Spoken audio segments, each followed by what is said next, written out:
झारखंड सरकार के मुखिया हेमंत सोरेन की विधानसभा सदस्यता को लेकर चुनाव आयोग की चिट्ठी पर राजभवन की चुप्पी पर अब खुद हेमंत सोरेन मुखर हो गए। एनडीटीवी से एक खास बातचीत में झारखंड के मुख्यमंत्री हेमंत सोरेन ने कहा कि अयोग्य हो जाने की चिंता नहीं है और उनकी सरकार को कोई खतरा भी नहीं है। सरकार अपना कार्यकाल भी पूरा करेगी। साथ ही बिल्किस बानो केस में दोषियों की रिहाई को लेकर भी उन्होंने अपनी राय रखी। सोरेन ने कहा कि इस तरह के फैसलों से बलात्कारियों का मन बढ़ेगा। झारखंड की राजनीति में क्या होने वाला है, हमारे साथ खुद मुख्यमंत्री हेमंत सोरेन हैं। हेमंत सोरेन जी, पिछले करीब अब 2 महीने होने को आए, ये बात चल रही है कि आपकी सदस्यता जाने वाली है, क्या है सच? मेरी सदस्यता जानी है, सरकार जानी है, ये तो सरकार बनने के दिन से ही चल रहा है और सरकार लगभग 3 साल पूरा करने जा रहा है। षड्यंत्रकारी और परेशान आत्माओं के बारे में क्या बोलना, और हमें उसकी चिंता नहीं है। जनता ने हमें कुर्सी पर बैठाया है, हमारे विपक्षियों ने नहीं, और हम तो चाहते हैं कि वो आगे बढ़े। आपके हिसाब से राज्यपाल जो चुनाव आयोग का चिट्ठी है वो क्यों नहीं खोल रहे हैं, या खोल भी लिया है तो उसे बता क्यों नहीं रहे? अब तो ये भी बात आ रही है कि वहां एक नहीं 2-2 चिट्ठी आई है और हमारे विपक्ष के लोग राजभवन को अपना ढाल बनाकर अपनी राजनीतिक रोटी सेकने का प्रयास कर रहे हैं कि सुविधा के अनुसार उन लिफाफों का चयन हो। आप क्या चाहते हैं? हम ये चाहते हैं कि जो लिफाफा में आदेश है वो आदेश जल्द से जल्द पूरे राज्य के लोगों को दिखाया जाए, ताकि उनको ये पता चले कि राज्य के यहाँ 3.25 करोड़ लोगों के लिए जो काम करने वाले लोग हैं उनको किस तरीके से वो परेशान कर सकते हैं। अगर आपकी सदस्यता चली गई तब क्या होगा? चली जाएगी, होगी, आएगी, जाएगी, इस पर जवाब कहां से कौन दे सकता है? जब होगी तब देखा जाएगा। अभी बिंदास काम करने का समय है।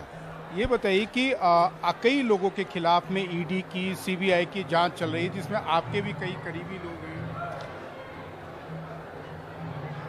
हमारे करीबी नहीं है, विपक्ष के से दूर लोग हैं। देश में पूरा, ये हमारा उदाहरण ही मत लीजिए, पूरा देश में यही चल रहा है। संवैधानिक संस्थाओं का जो प्राइवेटाइजेशन हुआ पड़ा है, आज आप जो गैर भाजपा शासित राज्यों को आप देख लीजिए किन हालात में हैं। लेकिन इनके षड्यंत्र से हम लोग ना कभी डरे हैं, ना कभी घबराए हैं। हम लोग जनता के बीच रहने वाले लोग हैं, जनता के लिए काम करने वाले लोग हैं। महिलाओं के ऊपर में लड़कियों के साथ बलात्कार की घटनाएं हुई, जिंदा जलाने की घटना हुई, उस पर आप क्या कहेंगे? देखिए, घटना एक सामाजिक बुराइयां है और उस पर हर संभव प्रशासन अपने तरीके से सजा देती है, कोर्ट न्याय करता है और ऐसी घटनाएं जो विकृति समाज के अंदर फैलती है उन पर लगाम लगाने का प्रयास होता है। लेकिन बड़ा दुर्भाग्य की बात है, आज ही अखबार में आया है कि गुजरात में जो बिल्किस बानो का जो बलात्कारी लोग जो थे उनको रिहा कर दिया गया, जिसका परमिशन भारत सरकार गृह मंत्रालय से मिला है। आप इससे अंदाजा लगा सकते हैं। और ये जो लोग जहां ऐसी घटना होते हैं पूरा ढोल नगाड़े के साथ पहुंच जाते हैं, कोई हवाई जहाज से, कोई ट्रेन से, कोई पैदल, और जो वहां लोगों को एकत्रित कर अपने एक घटिया राजनीति का परिचय देते हैं और इधर ऐसे आरोपियों को छोड़ने का काम करते हैं, तो आप अंदाजा लगा सकते हैं कि आरोप घटेगा या बढ़ेगा। अब जब केंद्र सरकार ही ऐसी निर्णय लेगी तो राज्यों में इसका प्रभाव निश्चित रूप से इसका गलत ये होगा। अब जवाब उनको देना चाहिए कि इस तरीके के निर्णय कैसे आते हैं। मतलब आपका कहने का मतलब है कि ऐसी घटनाओं को जो लोग अंजाम देते हैं उनका मनोबल बढ़ेगा। स्वाभाविक रूप से है। यहाँ हम लोग पकड़ते पकड़ते परेशान हैं। यहाँ बाप बेटी की हत्या कर दे रहा है, बॉयफ्रेंड गर्लफ्रेंड की हत्या कर दे रहा है, कोई जला दे रहा है, कोई बलात्कार की घटनाओं का शिकार हो रहा है। बड़ा विचित्र स्थिति बनी पड़ी है और कहीं ना कहीं मुझे लगता है कि ये अंडर करंट या ऐसी संदेशें जा रही है कि ऐसी घटनाओं को अंजाम दो। तो ये कोई राजनीतिक षड्यंत्र का कोई अब सीमा नहीं लगता कि बचा है और किसी भी हद तक जाने की स्थिति पर लोग आकर खड़े हैं। अब देखते हैं क्या होगा आने वाला समय में देश की राजनीति का। राजनीतिक अनिश्चितता का झारखंड के विकास पर कितना असर पड़ा? देखिए, ये असर हमारे विपक्षियों के ऊपर पड़ा जरूर है। यहाँ के राज्य के लोगों के ऊपर कोई ना हमने इसको पढ़ने दिया ना पढ़ने देंगे जब तक ये सरकार है। और ये सरकार पूरे 5 साल मजबूती के साथ अपना कार्यकाल पूरा करेगी। पूरा गठबंधन की सरकार मजबूती के साथ खड़ी है। विकास के काम में जो आपका केंद्र के ऊपर में ड्यू था वो आपको मिला? मुझे लगता है कि हमारे आवेदन के आलोक में आप विभागीय मंत्रालय में पता करें तो पता चलेगा कि हमारे बकाया देने का तो बात लगता है केंद्र भूल चुकी है, लेकिन अपने जितने भी जो हमारे मुंह बंद करने वाले लोग हैं उनको पूरे लॉ लश्कर के साथ हमारे राज्य में छोड़ दिया गया है। आपने कैबिनेट से फैसला लिया कि 32 के खतिहान को लागू करेंगे, ओबीसी का आरक्षण को बढ़ाएंगे, उसका आपने ये बढ़ाया। उसको असली जामा कब तक पहनाएंगे? बहुत जल्द बनेंगे, वो भी होगा। अब चिंता मत कीजिए। 20 वर्षों में जिन्होंने कुछ नहीं किया, कम से कम यार इतना तो समय दो। हम सारे निर्णय ले रहे हैं, कोरोना हमारे सामने है, सुखाड़ की स्थिति है, सारे निर्णय हो रहे हैं, जन कल्याण निर्णय हो रहे हैं। आज आप देखिए यहाँ उपस्थित 12-13 हज़ार लोगों के बीच सभी लोग लाभुक हैं। यहाँ पर कोई ऐसा नहीं था जिसके हाथ में कुछ नहीं था। तो ऐसे कई चीजें हैं और ये इस बीच ये चुनौतियां भी है। सरना कोड भी हम लोगों ने लाया, लेकिन केंद्र में जाकर के वो उस पर बैठे पड़े हैं। तो हमारा निर्णय बिल्कुल स्पष्ट है और हमारी सोच स्पष्ट है। ये अधिकार लोगों को मिलना चाहिए।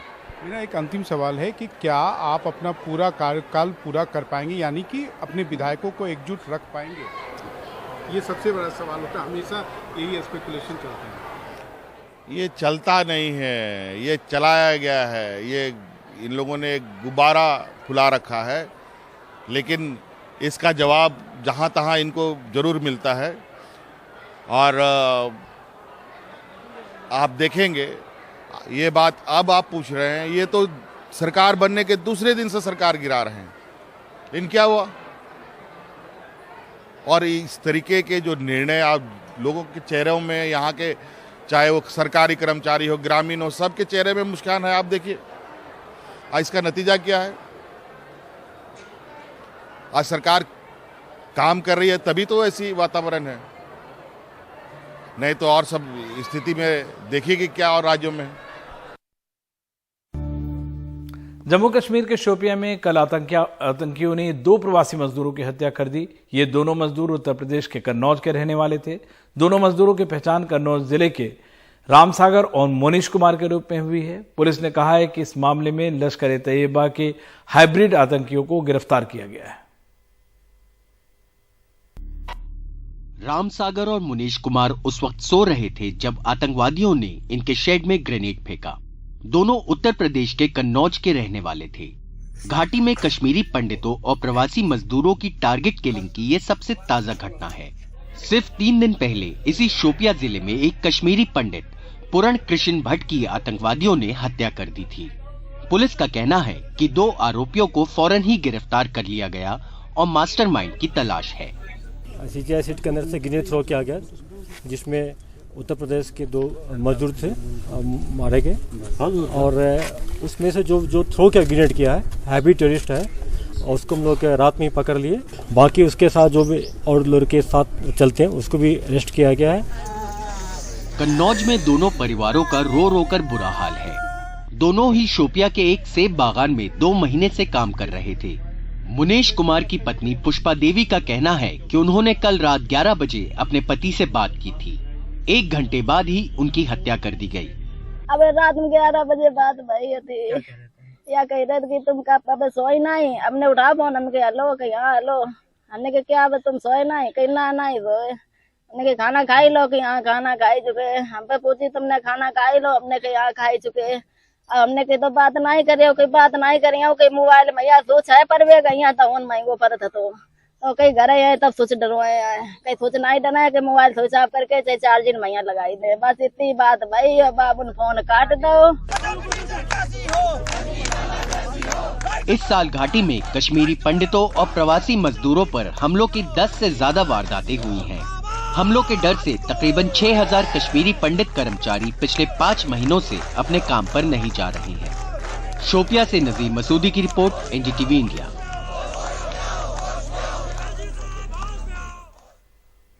और इधर नोएडा के सेक्टर 100 की एक सोसाइटी में कुत्ते के काटने से 8 महीने के मासूम की मौत हो गई। अब सोसाइटी के लोगों का आरोप है कि नोएडा अथॉरिटी कुत्ते की समस्या का हल नहीं निकाल पाई है। उधर कुत्ते पालने वाले लोगों ने कहा है कि माता पिता की लापरवाही से यह घटना हुई। कुत्तों को खाना खिलाना कोई पाप नहीं है। देखते हैं हमारे सहयोगी रविश रंजन शुक्ला की ये ग्राउंड रिपोर्ट। नोएडा में सेक्टर 100 की सोसाइटी में खासा बवाल मचा है। कुत्तों के काटने से 8 महीने के बच्चे की मौत के बाद सोसाइटी के सैकड़ों लोगों ने नोएडा अथॉरिटी के ओएसडी को कई घंटे तक घेरे रखा। लोगों का आरोप है कि 6 महीने के भीतर कुत्ते के काटने की यह तीसरी घटना है। मुझे जो बच्चा को देखी हो ना, क्या बताऊं, उस बच्चे को देख के हम जो आधा घंटा वहाँ ही बैठ गई। मैम क्या है, इतना डरा हुआ बच्चा कि नीचे नहीं उतरता? नहीं जाते बच्चे नीचे खेलने के लिए। हम नहीं भेज सकते बच्चों को नीचे खेलने जाने के लिए। We don't send our kids down alone. दरअसल सपना कुमारी नाम की एक महिला श्रमिक सोसाइटी में नए बन रहे इस टावर में काम कर रही थी। उसका 8 महीने का बच्चा यहीं पर सो रहा था, तभी 3 कुत्तों ने उसके ऊपर हमला कर दिया। उनका जो बच्चा है उसको नींद आ गई तो उन्होंने अपने बच्चे को इस जगह पर यहाँ पर उसको सुला दिया और इसके बाद में 3 जो आवारा कुत्ते हैं उन्होंने उसके ऊपर में हमला कर दिया। कुछ देर के बाद में जब बच्चे की चीख सुनाई दी तब वो तुरंत यहाँ के जो श्रमिक हैं, सोसाइटी के जो लोग हैं, वो भागे हुए आए और उसके बाद में उन्होंने उन कुत्तों से उसको छुड़ाया बच्चे को तुरंत तकरीबन 4:30 से 5 बजे के बीच में वो सारे लोग हॉस्पिटल लेकर गए। लेकिन हॉस्पिटल में 2 बजे तक सर्जरी होने के बाद में उस मासूम बच्चे की जो है वो मौत हो जाती है। आवारा हो या पालतू, हाल के दिनों में कुत्तों के हमलों के कई डरावने वीडियो आने के बावजूद इस समस्या का कोई हल नहीं निकलता दिख रहा है। कुत्ते पालने वाले और कुत्तों को भगाने वाले लोगों के बीच इस मुद्दे पर आपस में ही खासा विरोध है। कुत्ता पालने वाले लोग खाना खिलाने को जायज ठहरा रहे हैं। उनका कहना है कि बच्चे की मौत कुत्ता काटने से नहीं बल्कि माता पिता और कंस्ट्रक्शन कंपनी की लापरवाही से हुई है। ये कुत्ते काटने से नहीं हुई है, ये एक्सीडेंट हुई है। कैसे हुई है इसका जांच नहीं है। ये कुत्ता काटने से मौत नहीं हुई सर। और उन्होंने उठाया पुलिस में सॉरी भी मांगा गया। तो मांगा गया ना छेड़ने पे, तो कुत्तों को भी सजा मिलनी चाहिए काटने पे। अरे मैम, कुत्ते तुम्हारे घर की नहीं है। तो वही तो मैं कह रही हूँ, किसी का नहीं है, सबकी है। तो पाल ले उनको, कटवा ले अपने बच्चों को। 7 साल के बच्चे को नीचे भेज दूं मैं। उधर मामला तूल पकड़ते देख नोएडा अथॉरिटी के ओएसडी इंदु प्रकाश ने अब कुत्तों के 4 और शेल्टर बनाने की बात कही है। लेकिन जिस श्रमिक ने अपने 8 महीने के मासूम बच्चे को खो दिया उसे अब दमोह भेज दिया गया और उसकी आर्थिक मदद का कोई भी आश्वासन नहीं मिला है। परिस्थितियाँ क्या थी, किन परिस्थितियों में क्या हुआ क्या नहीं हुआ, उसके बाद ही कोई बात हो सकती है। परिस्थिति क्या मतलब जांच भाई, आप ऐसे क्या देश में कुत्ता काटने के मामलों में रिकॉर्ड बढ़ोतरी हुई है। इस साल 6 महीने के भीतर 14 लाख से ज्यादा लोगों को कुत्तों ने काटा। वजह यह है कि पालतू कुत्तों से लेकर आवारा कुत्तों तक कोई स्पष्ट नीति नहीं है। नोएडा से अरविंद उत्तम के साथ रवीश रंजन शुक्ला, NDTV इंडिया।